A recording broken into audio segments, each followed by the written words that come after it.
প্রতিশ্রুতি ভঙ্গ করে রক্ত গঙ্গা তৈরির উন্মত্ত নেশায় বোধ ইসরায়েল। নেতানিয়াহুর ইচ্ছা মোতাবেক যখন খুশি 500 ছুঁই ছুঁই, যার অধিকাংশই নারী ও শিশু। গাজার এই দুর্দিনে চুপ করে বসে থাকতে পারে না উপত্যকার রক্ষাকর্তা হামাস। ফিলিস্তিনের স্বাধীনতাকামী সংগঠনটি এমন এক পদক্ষেপ নিল যা বিশ্ব মানচিত্র থেকে বিলীন করতে পারে ইসরায়েলের অস্তিত্ব। এবার বিশ্বজুড়ে ছড়িয়ে ছিটিয়ে থাকা ইসরায়েল ও যুক্তরাষ্ট্রের দূতাবাসের সামনে গণবিক্ষোভের ডাক দিয়েছে হামাস। মঙ্গলবার এই সম্পর্কিত বিবৃতি প্রকাশ করে সংগঠনটি, যেখানে বিশ্বের সকল স্বাধীন নাগরিকদের ফিলিস্তিনের প্রতি সংহতির আহ্বান জানানো হয়। জনগণকে ঐক্যবদ্ধ হওয়ার পাশাপাশি গাজায় ইসরায়েলি গণহত্যার প্রতিবাদে বিশ্বের সকল মার্কিন ও ইসরায়েলি দূতাবাসের সামনে গণবিক্ষোভের কর্মসূচি দেওয়া হয়েছে।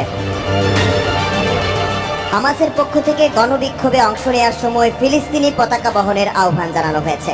এর মাধ্যমে উপত্যকায় গণহত্যা বন্ধে ইসরায়েল ও যুক্তরাষ্ট্র চাপ অনুভব করবে বলে মনে করছে সশস্ত্র সংগঠনটি।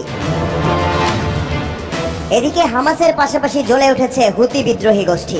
ইয়েমেনের সশস্ত্র সংগঠনটি 72 ঘন্টার মধ্যে চতুর্থবারের মতো হামলা চালিয়েছে মার্কিন বিমানবাহী রণতরী ইউএসএস হ্যারি ট্রুম্যানের ওপর। হুতির মুখপাত্র এক বিবৃতিতে জানান, ইসরায়েলের প্রতি সমর্থন অব্যাহত রাখার প্রতিবাদে লোহিত সাগরে অবস্থান করা মার্কিন রণতরীতে চালানো হয়েছে হামলা।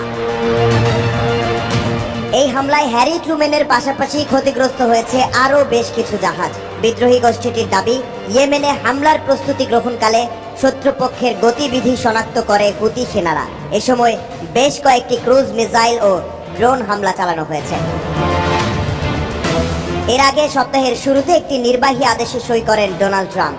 এর মাধ্যমে হুতিদের বিরুদ্ধে অপ্রতিরোধ্য প্রাণঘাতী শক্তি মোতায়েনের নির্দেশ দেন তিনি। মূলত লোহিত সাগর দিয়ে বাণিজ্যিক জাহাজ চলাচল স্বাভাবিক করতে নেওয়া হয় এই সিদ্ধান্ত। তবে ঘোষণার পরই ইয়েমেনে বেসামরিক নাগরিকদের ওপর নির্বিচারে বোমাবর্ষণ শুরু করে মার্কিন বিমান বাহিনী। এই হামলায় প্রাণহানি অর্ধশত ছাড়িয়েছে। 2023 সালের অক্টোবরে অপারেশন আল আকসা ফ্লাড শুরুর পর থেকে ফিলিস্তিনের প্রতি সংহতি জানিয়ে আসছে হুতি বিদ্রোহী গোষ্ঠী।